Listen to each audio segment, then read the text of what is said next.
Hello. Anyone around here speak basketball?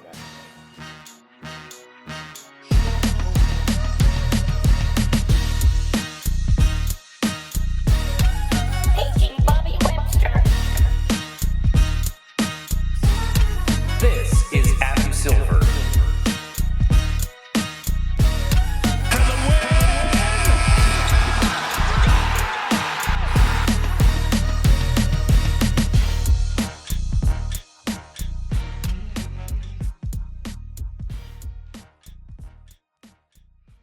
Trust in Messiah. Welcome to the Confederacy of Dunks Basketball Podcast. Fast. I am your host, and who, sir, with the fantastic flannel shirt are you? I'm the producer, Matt Duncan. I don't know why I made it look like I was frozen there. I feel like that's 2 for 2 now that I've screwed up our intro a little bit, but that's okay because, we go with the flow here at Confederacy of Dunks. Fred, how are you doing? I'm doing good, going with the flow, having Yeah. fun with you, Matty D, my Matty D, best profesh on the goddamn mic. Yeah, if you're tuning in from, YouTube or iTunes or wherever you found us, thank you so much. We appreciate it. This is our second episode with RR, having a good time. We got some fun guests, but let me just say we are a Raptors / NBA pod, and we're hardcores, and we're comedians, and we're analysts, and we're performers. So the main ticket onto this podcast is you got to be obsessed with basketball and or Raptors basketball. But with that said, people are always asking and wanting to help us, and we want to become the most devilish podcast in the world, right? So we're coming for Rogan, and we're coming for For Rogan. I know, whatever. we're coming for the top of the pops, okay? Yeah. Matty D, how can people help us grow and blossom as a pod? Okay, so I've got some updates for all the listeners out there. Hey, if you're watching on YouTube right now, thank you very much. You're on Raptors Republic. Please make sure that you subscribe. Give us a comment. We really liked the ones we got last week. Let us know how we're doing. If there's anything you would like, we're always all ears here at Confederacy of Dunks. And as well, if you are listening somewhere else in the internet, and you haven't subscribed yet to the Rapcast on the podcatchers, please do. Go to Apple Podcasts and subscribe there. Give us a rating. That would be fantastic. And, if you're an old listener of the podcast, you would know that I've got them link trees planted around our social media. And yes, I have updated them. So you can go to our link trees on Twitter and in our Instagram, and you can, link to the Rapcast podcatchers. You can go to raptorsrepublic.com there. You can also go to our other old episodes from, you want to hear Freddie back in a tin locker recording his first podcast for the Confederacy of Dunks. You can do it. You can subscribe to our archive. We've got a link for that there. And yeah, just thank you very much. We're beefing up the Patreon. If you want to support, we're going to have some extra content there as well. We will talk about soon. And yeah, Fred, I guess before we get into the show, we should just talk about this thing we do every year in the playoffs, right? Yeah, we started last year. This is year number 2. And I mean, shout out to you referencing the tin can beginnings of this. But this idea, which you have, which we're doing, we're on season 2 of, it's graduated. It's no longer in its tin can form. It's true. I'd say it's in its like I don't know, Alexander Graham Bell form. Wow. Phone, you know what I mean? Long ways to go. We're not anywhere near the mobile yet. Yeah. But we got how many people? How many contributors? We got 13 people in this 13 playoff pool, and I'll explain it to you real quick. Now, I've done this pool before in other sports, and pretty much all it is that everyone has to rank the 16 teams in the playoffs 1 to 16, and the teams that you think are going to win or go further are going to obviously be higher at the top. Your contender is that number 1 pick, and you get 16 points for a win for the contender, and then 15, 14, 30. It goes down all the way to the bottom. So whoever's getting swept in the first round, you want them ranked 16. And, to understand what we're going through, you're going to see some wild pics here if you're on the YouTube. But this is pretty much how the spreadsheet looks. And shout out to my old friends, Elliot, that I got this spreadsheet from in another pool. I don't know how it works. All I know is how to do the bare minimum because Excel is hard. Excel is super hard. Mm-hmm. But, Ennis Esmer, who was on the pod last week, you'll remember, you can see that he's done quite the wild take in having Toronto go first as the first rank. And folks, you're gonna have to full screen at the minimum, okay? Yeah. But you better get that zoom, get those like pincer fingers ready because you're gonna have to zoom into this. Big time. A lot of colors, a lot of names, a lot of fun too. Yeah, I made sure there's lots of colors. It looks like a lot of Phoenix Milwaukee finals people are picking. I picked Miami Phoenix myself. I did pick Miami to win. Freddie, who did you pick? I picked Milwaukee. Where can I see what I picked? You're the second one down. So yeah, you picked Milwaukee to win back to back. Now I will say, you listeners, last year Freddie did call Milwaukee to win. Hey, but he also had Phoenix ranked 13th, so it kind of listen, it was tight. Just say the first part, okay? But yeah, no, I think I picked a Bucks G State final, Bucks in 6, I believe. Yeah, maybe Bucks in 7, but I'm in 9th place because I'm not really killing it so far. Yeah, well, we all we do have some pretty high Toronto picks. Only one person in this pool picked Toronto to lose in the first round. So we're going to lose some high ranking points. I'm not saying that that's going to happen. How dare I? We're only going into game 3. Yeah. And I'm thinking too much like a poolie. The Raptors are going to win this in 7. Okay. Damn right. Matt, chill out. Everything's okay. The sky isn't falling. But yeah, this is our playoff pool. We're going to check back on it every week, and if you want to join next year, let us know, and it will get bigger and better. Yeah, for sure. But I think before we launch into the podcast, we got a great episode with Antony Hall and Kyle Brickman. I just want to say, I believe the court date is May 18th for Brittany Griner. So everyone's, I've been talking about this story a little bit on the intro of these pods. If it's something you're not familiar with, she's one of the best athletes in the world and has been detained by Russia. It's not a good situation. And, this is one of those scenarios that it needs the most amount of attention possible. So be loud about it. Read the stories. And if you can get involved in any way, please do so. But hopefully Brittany Griner is on her way back to the U.S. Soon. Yeah. And I think with that, we'll get the podcast going here. And Maddie, if you feel like we're good, we're ready to talk some Raptors down 0-2, maybe, hopefully not next pod. But if you're down, we're ready to go. Give me those words I love so much. Okay.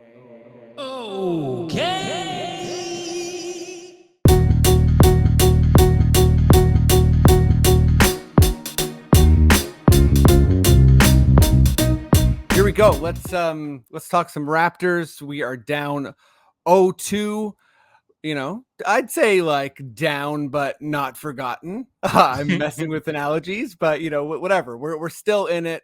There was that amazing Kawhi quote from the championship run, like, you're down 0-2. What's next? Since like we fly back to Toronto, so a little bit of that. I'd say we don't have Kawhi. There's some different circumstances as well, but let's bring on both guests. We got one old, one new. It should be exciting. Let's start with the old, although that sounds like such a weird way to describe someone. He's younger than me, first of all, an amazing improviser, stand-up, podcaster. He'll tell you anything you ever wanted to know about wrestling. Give it up as loud as you can, even if you're at home alone, for Antony Hall. Wow. Here I am. Raptors Republic debut.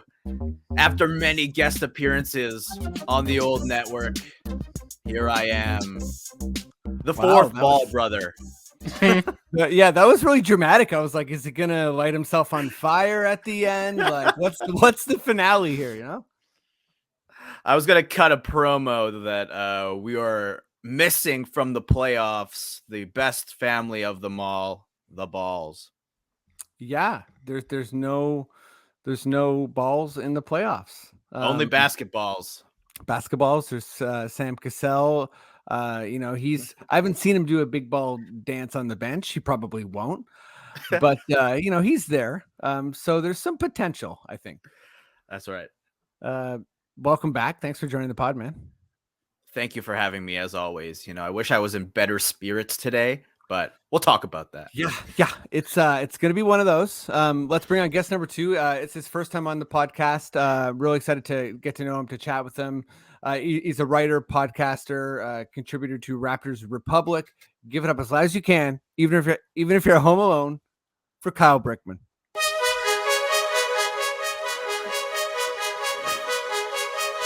Okay. I feel like there's a beat that's gonna drop, Yeah, I'm kind of waiting for it. or just never comes. Nope. It's a bit longer than I It's one of thought. those really soft ones. Like, Wait for it. oh, okay, it's still coming. Ooh, that's pretty cool. Oh yeah. Yeah, it's all right. Look, when you told me like backstage, oh, we're gonna have a song for you, I thought you were gonna go like, I don't know, like a home on the range or like something interesting. That's just like royalty free music, I assume. Yeah, I don't- oh, yeah. How dare you? How I dare thought it was gonna you? be like a classic rock or something. Like, you guys are what's the Listen. budget on this thing? Music is pretty loose term. You know what I mean? Like it's like it's a melody of sorts. But yeah, home on the range. We'll work on that. I feel like Matt knows. He's been messing around with this weird website, so that's a challenge to you, Matty D. Yeah. Conjure up home on the range. Kyle, what's up? Thanks for joining the pod for the first time. No, thanks for having me. I can't wait. Let's dive right into it. Matty D, good sir, why don't you give me your most delicious Raptors sting? Paging Bobby Webster.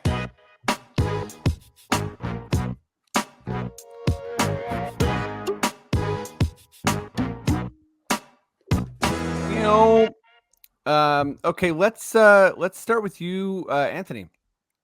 So just kind of flatly, the Raptors are down 0-2, and Philly's been the better team. We can talk about free throws. We can talk about Doc Rivers being quite prepared. We can talk about James Harden, Maxey, whatever. What do you think, just like off the bat? Obviously, there's a bunch of things going wrong, but how do the Raptors impose themselves in this series? I think we saw some flashes of that in the fourth. Fred started the game on fire and for game 2, but we haven't imposed ourselves, I don't think. So how do we do that? Ooh, this is a really big question because there's so many things that we can do better. I'm just going to start with forcing more turnovers and converting in transition. We have seen the Toronto Raptors play very feisty defense that has turned into amazing offense during the regular season, and they have not been doing that. The defense has not shown up, and this may be due to the foul merchants and the refs doing their work and getting all those free throws, but also, I don't think we're going hard enough in the paint and trying to get those fouls of our own. Oh my goodness. There's just so much that I could go over right now. Just in my notes right now, I want better looks. I obviously want people to be making threes. Like the Sixers have been making threes. Everybody on their team has been making threes, basically. And I just need Gary Trent Jr. to come back, be healthy. I'm going to lob an offer out here. I'm going to call my grandmother out in Alberta, get her to whip up some chicken, ginseng, herbal, Chinese medicine in a clay pot. I'm going to bring it to Gary Trent. He's going to get back there, and he's going to be able to shoot those threes, baby. We need it. We need it real bad. Okay, well, I don't know if like Alberta to Ontario, that is, like, let's get going on the soup, because like that's we got to send that express. Like, so great idea. And let me just add on to what you're saying about the Raptors, sort of generating turnovers. Like, I feel like the Raptors not being disruptive is one of the most jarring things of this series. Like, they haven't found a way to bother the Sixers. Like, no one on the Sixers is upset about anything. And I'm feeling that as far as like an advantage. Like I'm feeling the Raptors' youth and those sorts of things. Like, Boucher was starting to kind of do it in that late run. But I feel like that's just it. We have to impose ourselves sort of physically on them in a way that is going to make them turn the ball over or extend the shot clock or just make them look a little less comfortable. Let me go to you, Kyle. What's something that comes to mind as far as like imposing ourselves, the Raptors, onto the Sixers? Yeah, the turnovers are the biggest thing, and they were the best team in the NBA. The Raptors were turning other teams over this year, and number one in the entire league opponent turnover percentage, and they're just not turning the Sixers over at all. In the first game, the Sixers had 2 turnovers. They had a third in garbage time from Isaiah Joe, who I always thought, I always saw that name on like an NBA 2K roster. I always thought it was like, when they have like the 90s teams and they don't have the rights to every like the 15th man on the 92 Nuggets, and I thought Isaiah Joe was one of those guys. It's like 2 I didn't realize he was like a modern. Hmm. I didn't realize he was a modern player, but they're not turning the Sixers over at all. And the other thing is they're not hitting the offensive glass. The Raptors were the second best offensive rebounding team in the entire NBA, and they lost the offensive rebounding battle in game 1. And game 2, they had, I don't know, maybe I believe it's 13 offensive rebounds. It's just not enough. I mean, at the end of the day, the Sixers are a better offensive team than the Raptors by a huge margin. They get to the line more, they shoot the ball better, et cetera, et cetera. The only way the Raptors can compete is by getting more possessions, like getting more cracks at it. And right now they're not doing that. So it's looking rough. Yeah, I agreed. And I feel like part of my confidence heading into this series, I'm almost feeling like a bit silly just because I'm used to regular season teams that push the pace and try to, generate more possessions and, generally don't like to play in the half court that much, failing in the playoffs. And I'm wondering if we'll see a little bit of that with Memphis, Minnesota. But I do think there is this element of sort of like, that's all we have right now. And you brought up Trent as well, Anthony. I want to just jump on that because I feel like, sure, that was okay for game 2, but in the game 3 scenario, I'm hoping to see some desperation. Like, if you don't have it, we have to take you off immediately, especially defensively, because we have to bother them and we have to win the non-Embiid minutes, which, everybody's saying it's true though. We do have to find a way to mess with the momentum of this series. And, each quarter, like that first quarter was okay. And the second quarter was the game, right? So we can perhaps do the same thing. Like, I'm not sure we have enough of an edge on Philly to blow out the game in the second quarter and then hold them at bay.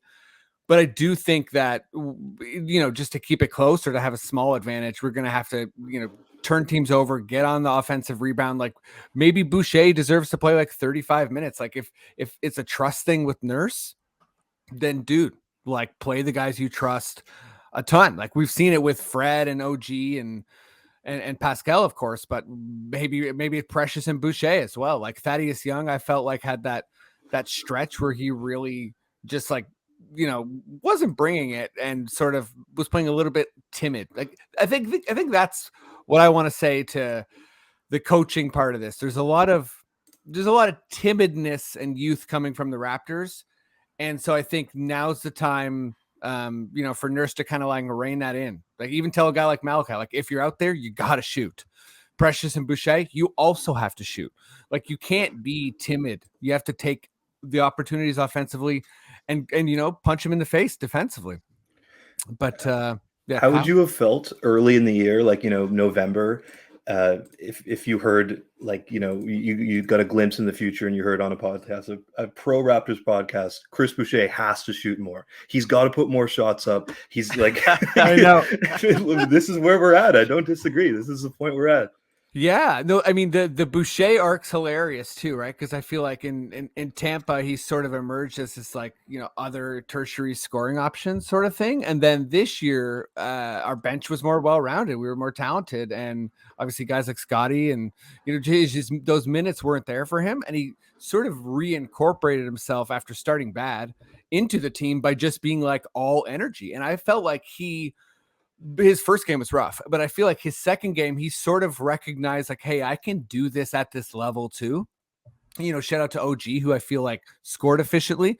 Some stuff's there. I mean, Fred, I just don't think we can lean on Fred as hard as we are.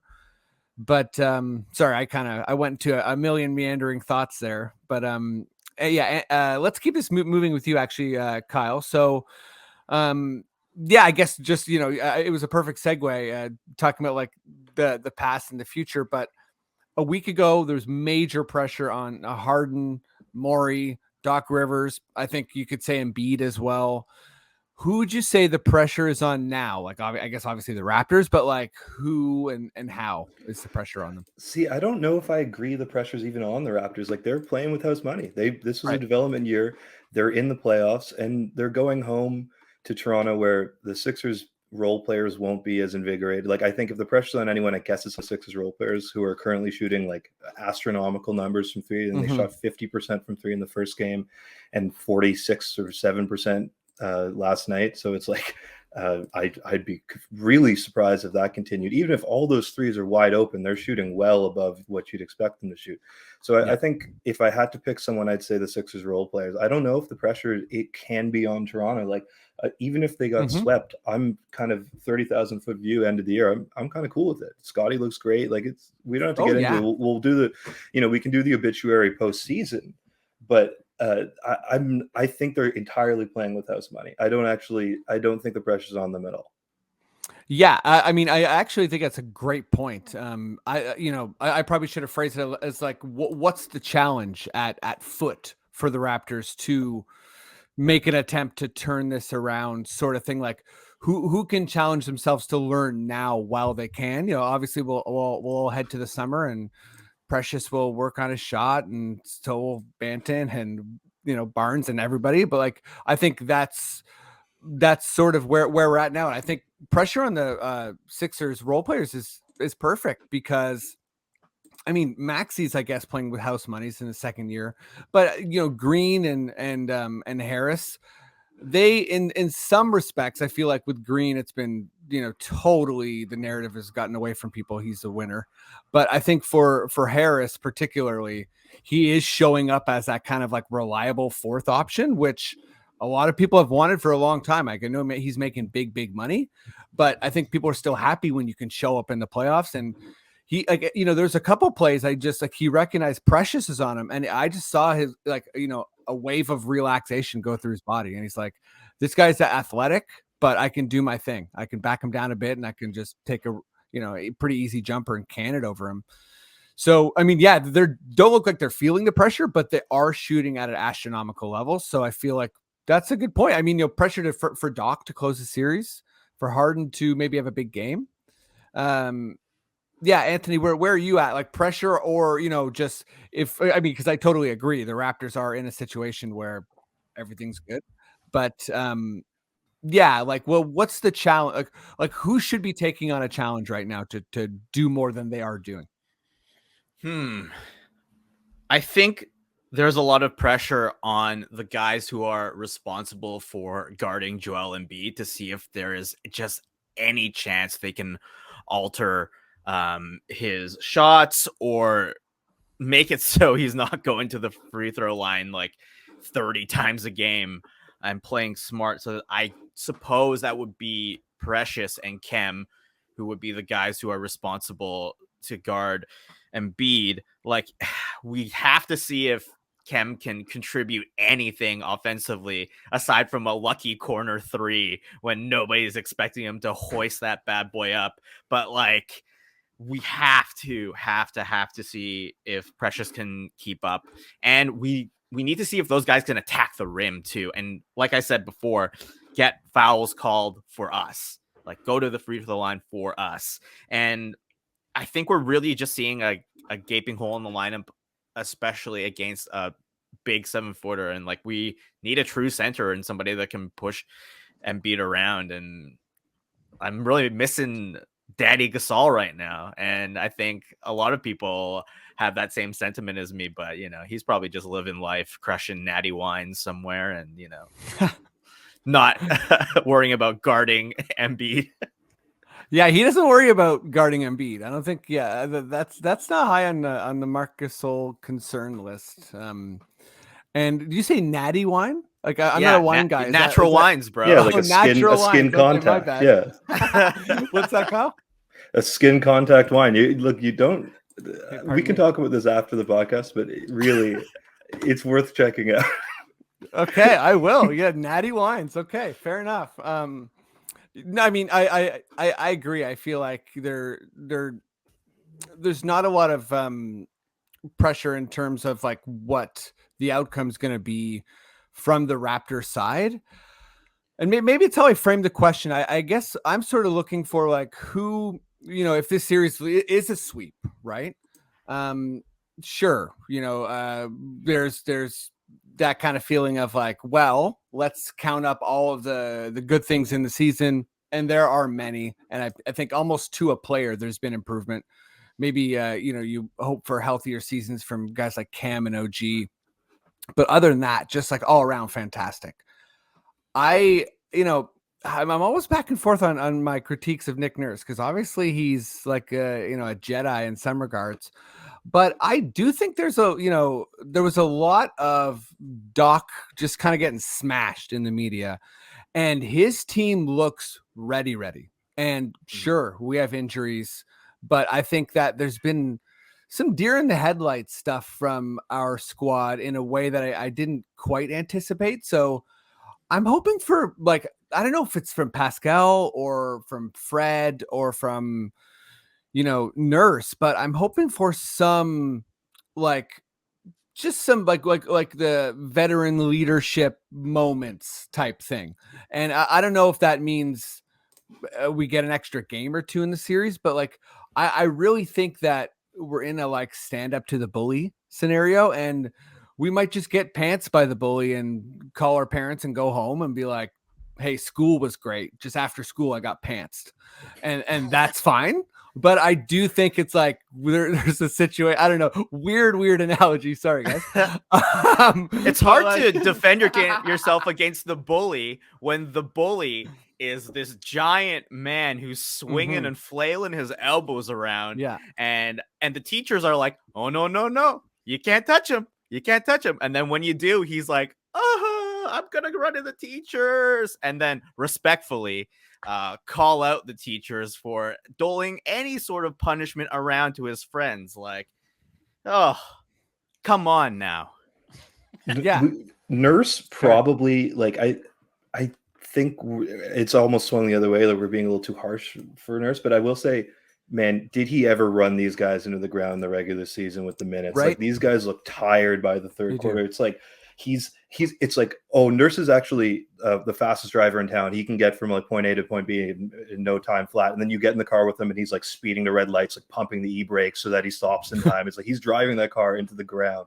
There's nothing left with these guys. Like they're exhausted. And even like, hands on the knees in the first quarter type thing. Fred, like the injuries, all of that. I'm pro Nick Nurse, but man, these guys are tired. Yeah, me too. And I think like it's like this weird space I feel like I have to occupy sometimes, where I'm pro Nick Nurse. I'm just not 100% Nick Nurse. Like there's some stuff there, managing minutes and I think also managing like role. I feel like it's like even calling it a shortcoming seems like it's too much, particularly because Philly is a fantastic team. They can shoot. They have two superstars. Their, role players, at least in the starting lineup, have been fantastic. And the Raptors are, we are the 5th seed, and we were sort of healthy enough in the back half of the season where we climbed over Chicago and Cleveland. But I do think there is some truth to the like Nurse, I don't know, is a bit too invested in the current moment sometimes, where, even in a game, like Fred played the entire first half. So it makes sense to me that in the third quarter and fourth quarter, he didn't really have anything. And I'm not sure if replacing those minutes with Malachi disrupts like team chemistry or what have you. But if this is all about learning, like let's share the learning experience and not just like totally gas our guys. And Yeah, I mean, I think the car analogy is like hilarious and true. Like, yeah, I got there on time, actually 5 minutes early, but I spilled coffee all over my leg and it hurts. But yeah, okay, let's move on to some NBA stuff. Matty, good sir, I know you're back there. Please give me your silliest NBA sting. This is Adam Silver. Huge.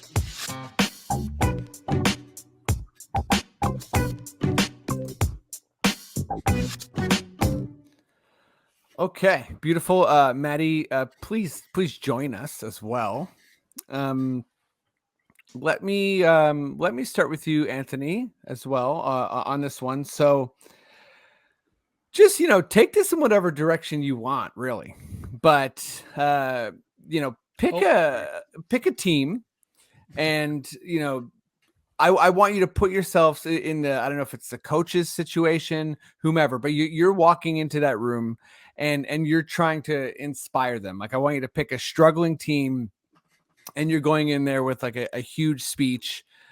What is the speech? Who is the team? Set up the scenario for me. All right. It's game 2. Halftime. Bulls are down. Huge. By a lot. Let's say they're down by 20. I'm like, Billy, I got this. I know you're not the Bulls of the past. You are the Bulls of right now. You have leaders.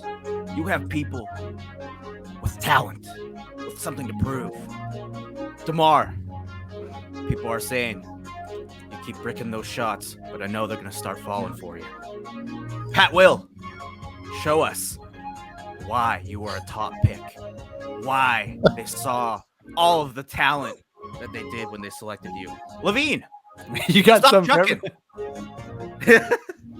Vooch, body Giannis. Body Portis. Come on. Caruso, you're perfect. Stay beautiful, Bald Mamba. Keep those clamps on. That's it. Get out there. If I'm Zach LaVine, I'm pissed. I'm at my locker. Everyone else got positive reinforcement. You're telling me to stop chucking? I also love that your line for Vucevic is body Giannis. Just like this total athletic freak. You're like, hey, dude, put him on the ground. I want you to beat the shit out of that man. Yeah. You Good gotta stuff. stop him one way or another. Wow. It's closer than it looks, I think. That series? At first, when I was watching it, I was like, whoa, who's gonna beat this team? Like, Giannis is a freak. Just nobody's gonna be able to stop him. But then when Caruso started clamping and when like the momentum sort of started to change a little bit, I was like, oh, okay. Like, there's a chance that this Bulls team has some fight in them. And, they were really missing the boy, Lonzo Ball. But there's a chance that these guys could step up and really make this a good series. Especially if they listen to your speech. Oh, hell yeah. That music. Like vaporwave coach speech. Okay, next up, Kyle. Who's your team? What are you saying? Give us a scenario. So I'm gonna speak directly to Taylor Jenkins right now. It's pregame. The Memphis Grizzlies coach. I hope he's tuned in. Or this isn't live, but I hope you guys get this posted in time for the game. Because listen, you got to storm into that locker room and start holding people accountable. The Grizzlies were the cool team. You guys had all the swagger. You had 50 points. You had a crazy buzzer beater. You dunked over Jakob Poeltl. The whole NBA page, all 9 squares were all pictures of you. What happened?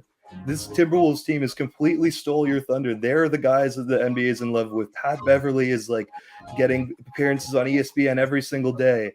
So pick it up. Jaren Jackson Jr., how did you go from a 40+% 3-point shooter to like a non-factor in 1 year? It seems impossible.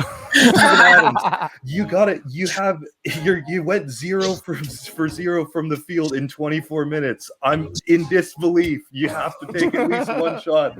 Desmond Bain, stop chucking. Yes. In general, you guys are the better team. You lost game 1, but this should be a 5-game series. No one on that team can guard you. Karl Anthony Towns was in hell in the play-in game. Had the worst performance of any star player in a recent memory. Just take it to him. Those guys cannot guard. Wow. That's it. That's all I got. Then they rush out the tunnel and kick some ass. My God, the incredulousness when you're reading the stats, and also stop chucking. I mean, like, honestly, there's one player in every room that needs to hear that. Like, that's all. That's the only thing I'm gonna say. Stop chucking. That's beautiful. I think Memphis will probably hear that and make sure that no one ever scores on them again. They're gonna hold a team to 0 points for the first time in NBA history. Okay, Maddie, what's up? Yeah. I mean, you got to start your own music, I think, in this scenario. But, okay, give us a scenario. Set it up. All right, guys. So I'm doing the Denver Nuggets. They definitely need a bit of love here to get them back in this series against Golden State. So I'm walking in the dressing room to Denver. It's after game 2. They're looking down. I say, Boogie Cousins, get to the middle of the room right now. Okay. He stands there. Everyone's looking at Boogie, wondering what I'm going to say. Mm-hmm. Say, this guy's been on a million teams. What you don't know about this guy is when he gets to the last possible team he can be on, he's going to fade away like a dead Jedi. How many more teams does he got to go to before he gets a ring? Wow. How many? He's been on Golden State. Didn't work. But it can work here. This is the last team Boogie is going to lose on in the playoffs. Do you hear me? You'll get... Also, I'd just like to say, kind of like double team Steph a little bit more. Okay. He's a new character. Is this your friend? You can sit down now. You can sit down. Stop crying. Just using you as an example. We got to win this one for Boogie. That's what I'm trying to say to you, Denver Nuggets teammates, right now. Murray, you don't say anything until you're healthy. Then you can talk when you're healthy. You better not be pulling a Ben Simmons. Sorry, I'm losing the room here. It's your room. Last I'll just say, guys, we've got the MVP. We've got Jokic here. Let's just go out there and add some fire to our tails. Wow, beautiful. Can I ask who stood up?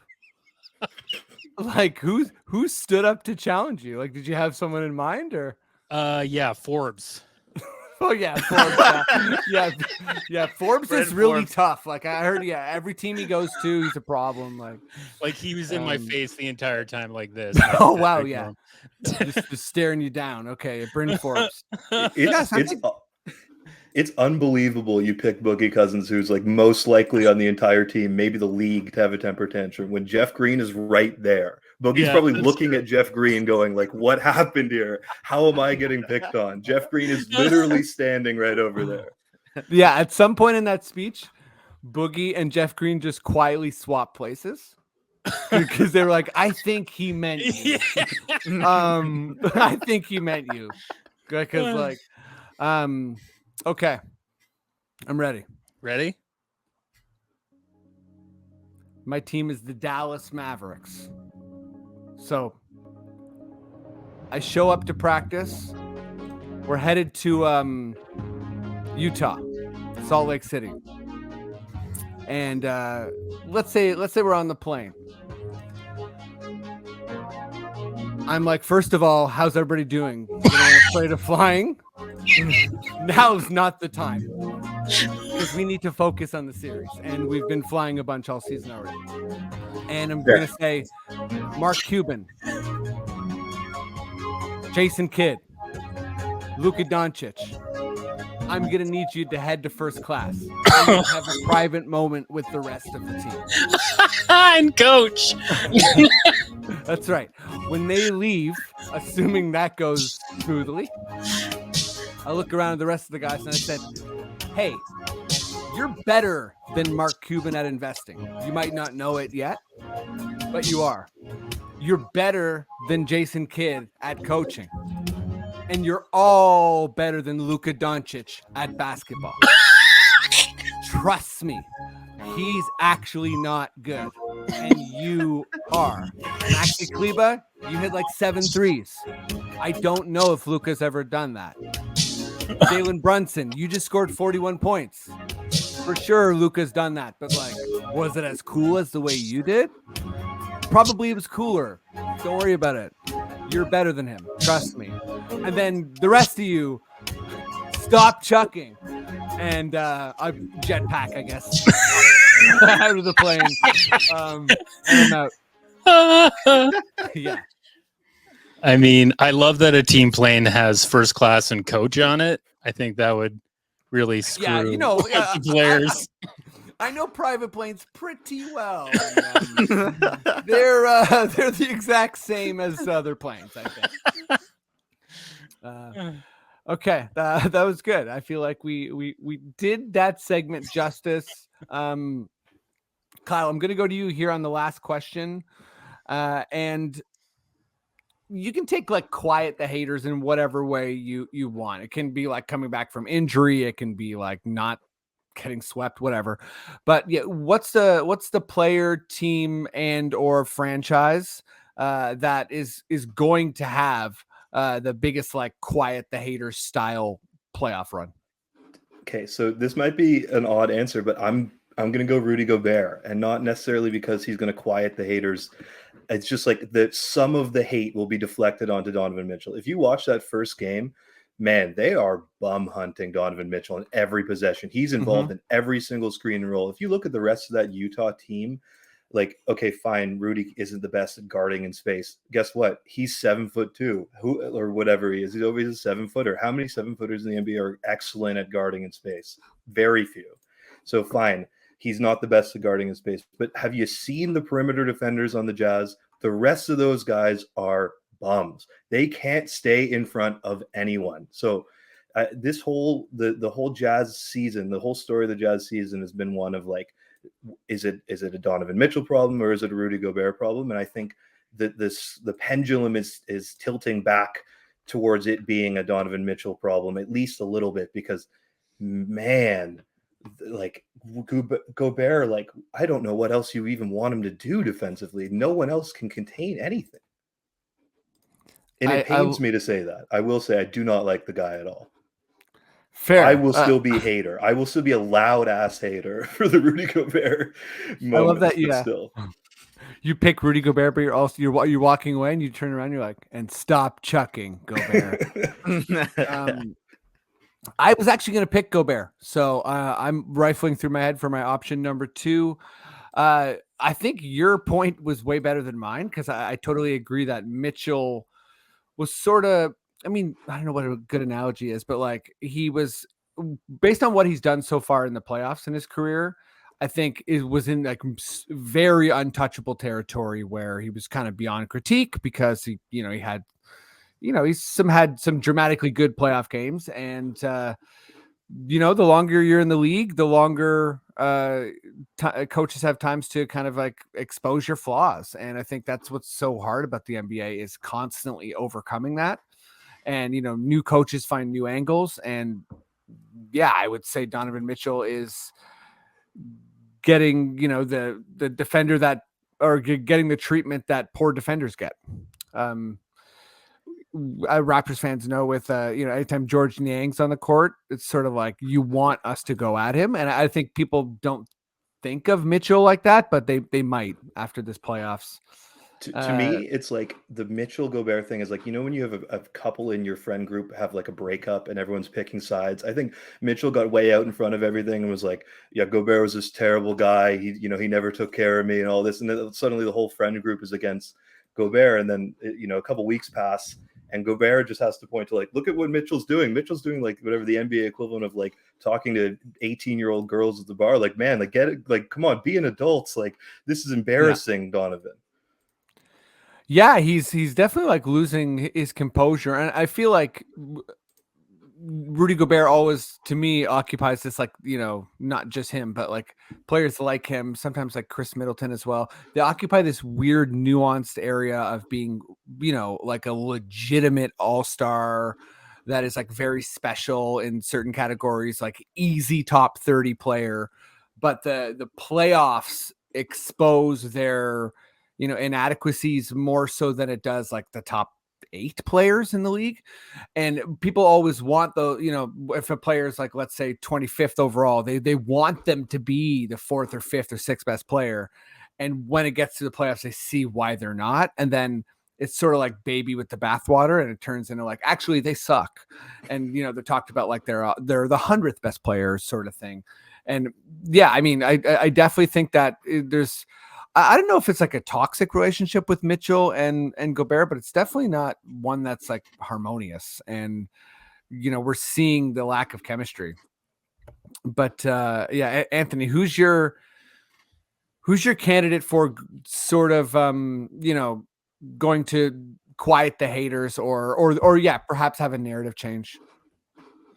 Maybe D'Angelo Russell and the T-Wolves. Like, I think that they've shown a lot of composure in this first game here. And like, obviously, I think the media has made the series out to be Ja Morant versus Ant-Man. And I don't know if it's really about that. I think it's really about like Karl Anthony Towns, D'Angelo Russell, and the Timberwolves, like really showing that they're not a garbage team anymore and that they have turned things around. Like Coach Finch is pretty awesome. And I think that a lot of the talk with Ant-Man as well was that he was not the right pick and that he was just like this big, like football bodied dude who like didn't really care about basketball in sort of the initial draft reports.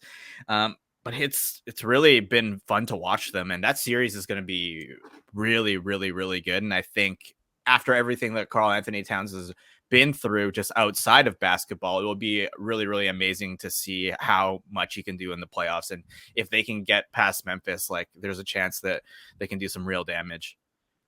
Shout out to football bodied man. Because as soon as you said it, I was like, I know exactly what you're talking about.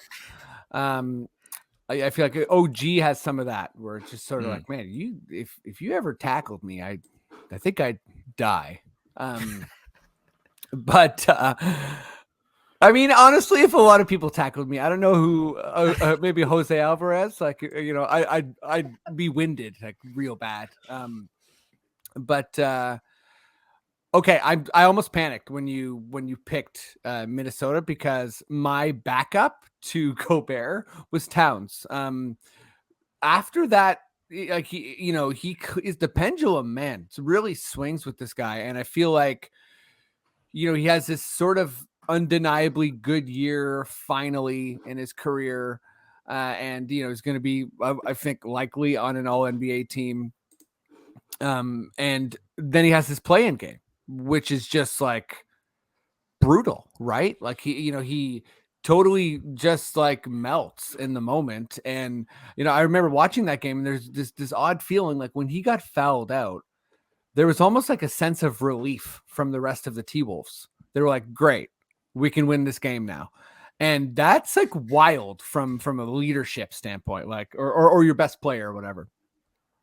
But I think that one of the things in the playoffs that just it's talked about, but it's never talked about enough to me is the specificity of matchups. And I think with this Memphis scenario, Taylor Jenkins is awesome. They're going to find ways to bother him. We'll see what Jaren Jackson Jr. can do and whatever. But I also do think that Towns is skilled and is going to be able to find a way to punish the Grizzlies fairly reliably in the series. I think, in a couple like friendly stuff, I picked Grizzlies in 7 just because I feel like it's going to take them some time to find their footing.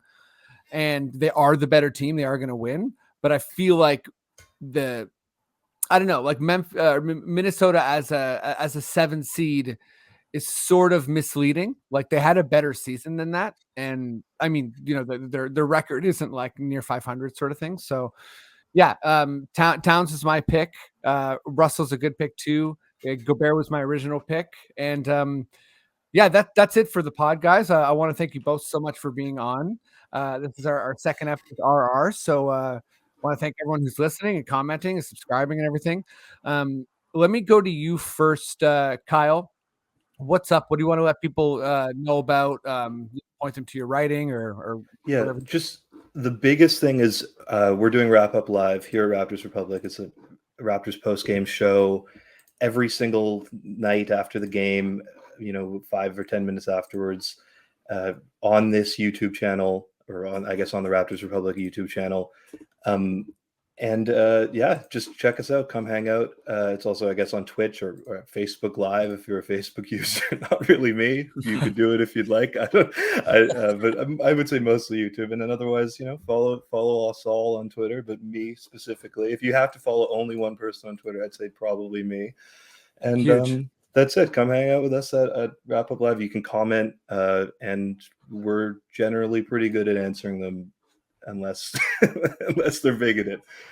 Yeah. If you got any bigotry you're coming in with, I mean, just don't and go to hell, I guess. Like, but if you're coming in with as a fan, do it. I think I'm probably going to get in there next game. And thanks again, Kyle. You're an awesome guest. I appreciate you joining. Nice to meet you. Yeah, nice to meet you too, man. And Anthony, what's up? Let the people know where you're performing. What's the deal? What am I doing? This week I'll be performing with the Assembly at the Experiment on Thursday night at Comedy Bar. It's an improv show, long form. I've just been recently promoted from the G League of Assembly improvisers to the main roster, the big team, the big squad strike. So I'll be playing with some really amazing people, Rob Norman, Sharjil, a bunch of just ex-Second City people who I have no business being on stage with, but it's going to be a great time. And of course, I've got a bunch of podcast projects on the go. My Wrestling Dream Match podcast is called Book It Vince. It's on all of the podcatchers. You can follow us at Book It Vince Pod on Twitter. And I am the segment writer for a really amazing food podcast hosted by two amazing comedians, Hisham Kaladi and Matt Malin, called Bites and Bits. And Freddie, your bro was on it recently, and what a fun time that was. Nice. Yeah, I gotta get on there. I love food as well, I swear I do. Okay. That was a really weird way to end. But check out both these guys. And again, thanks for everyone getting a lot of fun, good feedback. So keep it coming. Appreciate it. And Maddie, if you feel like we're done and we're good to go, please give me those sweet words I love so much. Okay. Listen to the Confederacy of Dunks exclusively on the Rapcast.